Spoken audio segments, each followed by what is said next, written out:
hello friends welcome back to my YouTube channel मैं अनुराग शर्मा आपनालोक सकलोके पुनर्बार स्वागतम जनाइছো मोर YouTube चैनलटुলৈ আজি মই আপোনালোকৰ সন্মুখত এটা নতুন ভিডিঅলৈ উপস্থিত হৈছো আজি মই মোৰ ভিডিঅটোত এপিএসসি ৰ যোনটো লাষ্ট টাইম মেইনছ এক্সাম হৈ গৈছিলে হেতু 2018 ত হৈছিলে তো 2018 ৰ জেনাৰেল ষ্টাডিজ পেপাৰখনৰ অকমান ডিটেইলছ তো বুজাম মানে ৰিভিউ কৰিম আৰু পেপাৰখন তো এটো একচুয়ালি মোৰ যিমানখিনি সাবস্ক্ৰাইবাৰ্ছ আছে আৰু যিমানখিনি এক্সপেৰিয়েন্স আছে মোৰ চেনেলটোত তো তেওঁলোকে বহুতখিনি মোক কলে যে ৰিকুৱেষ্ট কৰিলে যে এপিএসসি ৰ পুৰণা মেইনছৰ পুৰণা কুৱেশ্যন পেপাৰৰ ওপৰত এটা ভিডিঅ বনাবলৈ তো মই আজি হেতুৱে বনাবলৈ ওলাইছো তো মই আজি জেনাৰেল ষ্টাডিজ পেপাৰখনৰ ওপৰত ডিসকাস কৰিম নেক্সট ভিডিঅটোত মই জেনাৰেল ইংলিছ পেপাৰখনৰ ওপৰত ডিসকাস কৰিম যোনখন পেপাৰ আপোনালোকৰ এসএ পেপাৰখনৰ কাৰণেও ভাল হ'ব আৰু লগতে যোনখন ইংলিছ কোৱালিফাইং পেপাৰ আছে কম্পালসৰি তো হেখন পেপাৰৰ কাৰণেও আপোনালোকৰ হেল্পফুল হ'ব বুলি মই আশা ৰাখিছো ঠিক আছে আহক আজি ভিডিঅটো ষ্টাৰ্ট কৰো এখন মোৰ ওচৰত আজি আছে জেনাৰেল ষ্টাডিজ এপিএসসি মেইনছ পৰীক্ষা যোনটো হৈ গৈছিলে হেতু লাষ্ট ইয়াৰ বুলি ক'লে ভুল হ'ব কাৰণ 2018 তে হৈছিলে লাষ্ট টাইম বুলি ক'ব পাৰে আপোনালোকে তো এইখন জেনাৰেল ষ্টাডিজ পেপাৰ কিন্তু এতিয়া যেহেতু সিলেবাস চেঞ্জ হ'ল তো আজিকালি জেনাৰেল ষ্টাডিজ পেপাৰ 5খন আছে এপিএসসিৰ ঠিক তেনেদৰে ইউপিএসসিত আকৌ জেনাৰেল ষ্টাডিজ পেপাৰ 4খনে আছে এপিএসসিত এখন পেপাৰ বেছিকৈ আছে যোনখন অসমৰ বিষয়ে এখন পেপাৰ এক্সট্ৰাকে এপিএসসিত দি দিছে জিএস আসাম বুলি তো এইখন যোনখন জেনাৰেল ষ্টাডিজ পেপাৰ আগৰ টাইম আছিলে লাষ্ট টাইম পুৰণা সিলেবাসত হৈছিলে তো এইখন ফুল মাৰ্কস 300 আছিলে আৰু ইয়াতে আপোনালোকৰ ভাগ ভাগকে পেপাৰ নাই ইয়াতে ইন্ডিয়ান পলিটি পাৰ্ট 2 হুমাই আছিলে জিওগ্ৰাফি পাৰ্ট 2 হুমাই আছিলে ইকনমিক্সও হুমাই আছিলে হিষ্ট্ৰি পাৰ্ট 2 হুমাই আছিলে আসাম হিষ্ট্ৰি হুমাই আছিলে সকলোবোৰ হুমাই আছিলে এইখন পেপাৰতে তো এইখন ওভাৰঅল এটা পেপাৰ বনাইছিলে general studies APS-C last time তো এইখনৰ ফুল মাৰ্কস আছিলে 300 আৰু আজিকালি যোনকিখন জিএস পেপাৰ ভাগ ভাগ কৰি দিলে একচুয়ালি সিলেবাস অলমোস্ট সেমে খালি এতিয়া খালি ভাগ ভাগ কৰি দিয়া হ'ল পেপাৰছবোৰ আৰু পেপাৰছবোৰ ভাগ ভাগ কৰি পেলাই এখন পেপাৰ 250 মাৰ্কস কে দিয়া হ'ল মানে সাবজেক্ট ওয়াইজ ভাগ ভাগ কৰি দিলে এতিয়া কিন্তু আগতে কম্বাইন কৰি পেলাই এখন পেপাৰতে আহিছিল ঠিক আছে বাকি পঢ়িবৰ কাৰণে আৰু লেভেল অফ ডিফিকাল্টি তো আই মিন অলমোস্ট সেমে থাকিব কাৰণ যিসকলে লাষ্ট টাইম মেইনছ দিছিলে তেওঁলোকে গম পাবই কথাটো তো তথাপিতো আহক ডিসকাস কৰো আজি আপোনালোকে এটা আইডিয়া পাই যাব জেনাৰেল ষ্টাডিজত কেনেকুৱা কুৱেশ্যন আহিব পাৰে এপিএসসি তো এইখনে হ'ল জেনাৰেল ষ্টাডিজ পেপাৰখন ফুল মাৰ্কস 300 আছিল আৰু 3 আৱাৰ্ছত আৰু 3 আৱাৰ্ছত 300 মাৰ্কস লিখাটো ইমান ইজি নহব যেহেতু আমি স্কুল কলেজত 3 ঘণ্টাত 1 নম্বৰ পেপাৰ হে দি পাইছিলো আৰু কেতিয়াবা 100 মাৰ্কসও কমপ্লিট নহয়গে কিছুমান লেংথি পেপাৰ হলে মানে টাইম কনজিউমিং হলে মানে কিন্তু এপিএসসিৰ ক্ষেত্ৰত আপোনালোকে 3 ঘণ্টাত 300 মাৰ্কস পেপাৰ দিবলগীয়া হৈছিলে আৰু এবাৰো কোৱালিফাইং পেপাৰ কিখন 300 মাৰ্কসৰে আছে 3 আৱাৰ্ছত কিন্তু যেহেতু এইখন কোৱালিফাইং তো আপোনালোকৰ বেছি ষ্ট্ৰেছ নপৰিব কিন্তু আগৰবাৰ লাষ্ট টাইম যেতিয়া হৈছিলে তেতিয়া লৰাছলিৰ বহুত ষ্ট্ৰেছ পৰিছিলে পুৰণা সিলেবাসত তো আহক পেপাৰখন চাও এতিয়া ফাৰ্স্ট কুৱেশ্যনটো দিছে answer any 10 of the following questions in about 200 words is ঠিক আছে ইয়াত এনেকৈ আহিছিলে কুৱেশ্যন প্যাটাৰ্নটো 16 into 10 এটা কুৱেশ্যনত 16 মাৰ্কস কে আছিল তো 160 মাৰ্কস 10টা কুৱেশ্যনত আছে টোটাল আপোনালোকৰ কুৱেশ্যন 15টা দিয়া আছে এ বি সি ডি কে এফালে সব পিছফালে তো এনেকৈ গৈ পেলাই ইয়ালকে আপোনাৰ ওলকে 15টা কুৱেশ্যন দিয়া আছে এই 15টা কুৱেশ্যনত আপোনালোকে 10টা কুৱেশ্যন বাছি পেলাই লিখিব লাগিব ঠিক আছে তো টোটাল মাৰ্কস আছে 16 মাৰ্কস কে আছে এটা কুৱেশ্যনত 16 into 10 160 আৰু 200 ওয়াৰ্ডছৰ ভিতৰত লিখিব কৈছে এবাউট 200 ওয়াৰ্ডছত এনসাৰ গিটা দিব লিখিবলৈ কৈছে তো ফাৰ্স্ট কুৱেশ্যনটো চাও আহক analyse the salient features of the Charter Act of 1833 how can it be considered as a landmark in the constitutional history of India তো এটো ইন্ডিয়ান পলিটি কুৱেশ্যন তো ফাৰ্স্ট কুৱেশ্যনটো ইন্ডিয়ান পলিটিৰ ওপৰত আহিছিলে ঠিক আছে তো এইখিনি বেসিক্যালি ইন্ডিয়ান পলিটিৰ ওপৰত কুৱেশ্যন আছে এই প্ৰথম গিটা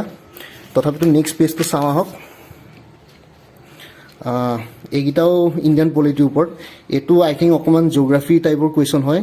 discuss how water harvesting system can be made effective to address the problem of depleting ground water resource in urban areas তো এটো এটা কুৱেশ্যন আহিছে 16 মাৰ্কস আৰু কুৱেশ্যন বিলাকৰ ভাগ ভাগ দিয়া আছে সব এতিয়া ফাৰ্স্ট কুৱেশ্যনটো যদি চাও প্ৰথম পাৰ্টটোৰ কাৰণে 10 মাৰ্কস দিয়া আছে analyse the salient features of the Charter Act of 1833 হেতু কাৰণে 10 মাৰ্কস তাৰপিছত সেকেন্ড পোৰশনটো যোনটো আছে কুৱেশ্যনটোৰ how can it be considered as a landmark in the constitutional history of India তো হেতুৰ কাৰণে 6 মাৰ্কস দিয়া আছে তো টোটাল 16 মাৰ্কসত ডিভাইড কৰা আছে তেনেকৈ কুৱেশ্যন ওয়াইজ মাৰ্কস বিলাক ডিভাইড কৰা আছে 6 + 10 10 + 6 6 + 10 তেনেকৈ আৰু এতিয়া যে যোনটো কুৱেশ্যন পঢ়িলো discuss how water harvesting system এই কুৱেশ্যনটো 16 মাৰ্ক ডাইৰেক্ট দিয়া আছে তো আপোনালোকে এটোৰ ওপৰত লিখিব লাগিব এটো জিওগ্ৰাফিৰ কুৱেশ্যন বেসিক্যালি তো তাৰপিছত আৰু এটা এইটো কুৱেশ্যন আহিছিলে right about the success that India achieve in the field of space science and technology in what way has this technology help India in its socio' economic development ঠিক আছে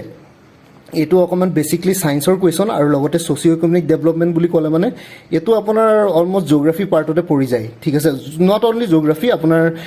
economics পাৰ্টত পৰি যায় বাকী ছেকেণ্ড পৰ্চনটো তো 8+8 16 marks আছিলে এইটো কুৱেশ্যনত তো এনেকৈ কুৱেশ্যন নম্বৰ 1ৰ ABCD কে তেনেকৈ দিয়া আছে তো টোটেল 15টা কুৱেশ্যন আহিছিলে এটাত 10টা কুৱেশ্যন চুজ কৰি পেলাই আপোনালোকে লিখিব লাগিব 16 × 10 160 তো এইবাৰো APSC তেনেকুৱা টাইপৰকৈ দিব কুৱেশ্যন ঠিক আছে কিন্তু মাৰ্কিং চিষ্টেমটো অলপ চেঞ্জ হ'ব পাৰে দেই ফ্ৰেণ্ডছ মই এতিয়ালৈকে চিয়'ৰ নহয় কিন্তু মই যিমানখিনি শুনিছোঁ মানে মই চিয়'ৰ নহয় কিন্তু মোৰ চেনেলতে থকা এজন এক্সপিৰিয়েঞ্চে মোক সেইদিনা ক'লে যে তেখেতে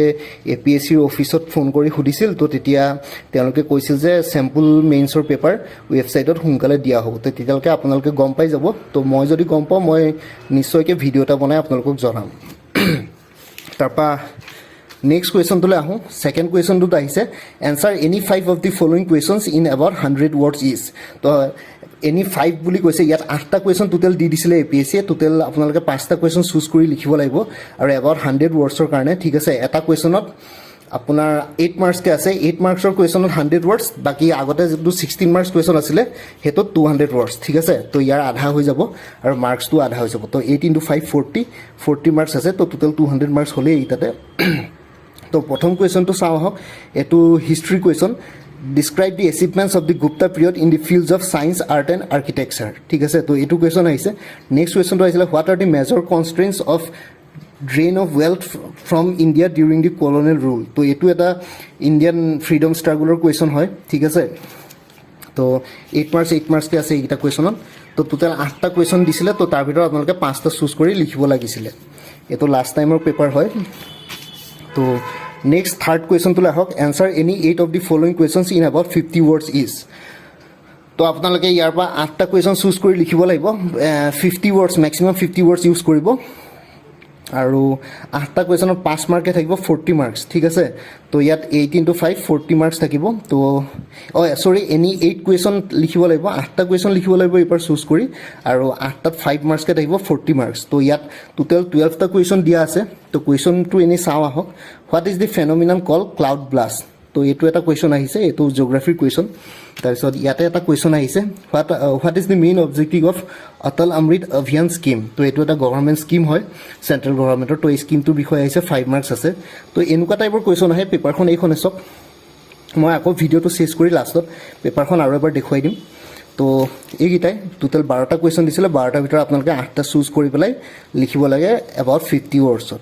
ঠিক আছে তো 5 মাৰ্কছকৈ আছিলে 40 মাৰ্কছ তাৰপিছত এতিয়া আহোঁ কুৱেশ্যন নম্বৰ 4লৈ ইয়াত দি আছে answer any 30 of the following questions তো 30টা কুৱেশ্যন লিখিব কৈছে 2 মাৰ্কছকৈ কুৱেশ্যন মই যে আপোনালোকক 2 মাৰ্কছৰ টপিক্স দিওঁ তো এনেকুৱা টাইপৰ টপিক্সৰ কাৰণে মই সেইকেইটা দিছিলোঁ মোৰ ভিডিঅ'বিলাক চালে গম পাব যিসকলে চাই আছে গম পাব তো 2 মাৰ্কছৰ টপিক্স এনেকৈ আহিছিলে 30 × 2 60 মাৰ্কছ ঠিক আছে ইয়াত টোটেল 35টা কুৱেশ্যন দিয়া আছে তো 35টা কুৱেশ্যনৰ ভিতৰত আপোনালোকে 30টা কুৱেশ্যন চুজ কৰি পেলাই লিখিব লাগিব তো ইয়াত 2 মাৰ্কছকৈ আছিলে 60 মাৰ্কছ তো টোটেল 300 মাৰ্কছ কমপ্লিট হৈ গ'ল প্ৰথমটোত আছিলে আপোনাৰ 160 মাৰ্কছ তাৰপিছত হ'ল পিছৰটোত হ'ল 40 মাৰ্কছ 200 হ'ল টোটেল তাৰপিছত আহিলে 40 মাৰ্কছ 240 তাৰপিছত এই লাষ্টৰ 4 নম্বৰ কুৱেশ্যনটোত 60 মাৰ্ক আছে তো টোটেল 300 মাৰ্কছৰ পেপাৰ আৰু ইয়াত 35টা টোটেল কুৱেশ্যন দিয়া আছে 30টা কুৱেশ্যন চুজ কৰি আপোনালোকে লিখিব লাগিব তো কি এনেকুৱা কুৱেশ্যন আহিছে 2 মাৰ্কছৰ কাৰণে চাওঁ আহক when and where was the first capital of Ahom kingdom establish তো এনেকুৱা টাইপৰ কুৱেশ্যন আহিছে name to place written by কালিদাসৰ তো এইটো কুৱেশ্যন আহিছে তাৰপিছত আহিছে which is the highest dam in India where it is located ঠিক আছে হোৱাট ইজ AG মাৰ্ক তো এইবিলাকে what is a crypto' currency ঠিক আছে what are cash crops give one example তো এনেকুৱা টাইপৰ কুৱেশ্যন আহিছে চাওক 2 মাৰ্কছৰ কাৰণে তো এইবোৰ 2 মাৰ্কছৰ কুৱেশ্যন হয় তো 2 মাৰ্কছৰ টাইপৰ কুৱেশ্যন আহিলে এনেকুৱা আহিব কিন্তু এইবাৰ এতিয়ালৈকে মই গম পোৱা নাই APSC 2 মাৰ্কছৰ কুৱেশ্যন দিয়ে নে UPSC পেটাৰ্ণত 10 মাৰ্কছ 15 মাৰ্কছে দিয়ে মই ভালকৈ ধৰিব পৰা নাই কাৰণ এইবাৰ 250 মাৰ্কছৰ পেপাৰ তো এইখিনিয়ে আছিলে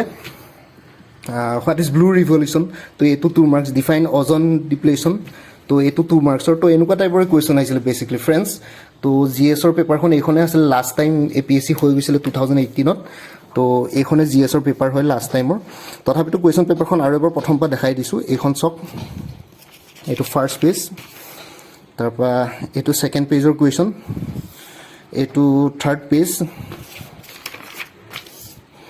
তাৰপৰা এইটো 4 নম্বৰ পেজ এইটো 5 নম্বৰ পেজ এইটো 6 নম্বৰ পেজ এইটো 7 নম্বৰ পেজ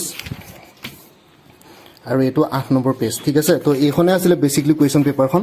আৰু মই নেক্সট ভিডিঅ'টোত মই ইংলিছৰ যোনখন 300 মাৰ্কছৰ পেপাৰ আহিছিল তো সেইখন পেপাৰ ডিসকাস কৰিম আৰু যোৱাবাৰ পেপাৰ কেনেকুৱা আছিল জেনাৰেল ষ্টাডিজৰ এখন পেপাৰ আছিল 300 এইখন পেপাৰ তাৰপা আছিল ইংলিছৰ পেপাৰ এখন 300 মাৰ্কছ তাৰপিছত অপচনেল সাবজেক্ট যোৱাবাৰ আকৌ দুটা অপচনেল সাবজেক্ট চুজ কৰিব লাগিছিল এবাৰ যেহেতু এটা কৰিলে হ'ব তো যোৱাবাৰ অপচনেল পেপাৰ দুটা সাবজেক্টৰ দুখন এটা অপচনেল সাবজেক্টৰ দুখনকে পেপাৰ আছিল এখনত 200 মাৰ্কছকে কেৰি কৰিছিলে ঠিক আছে তো 200 400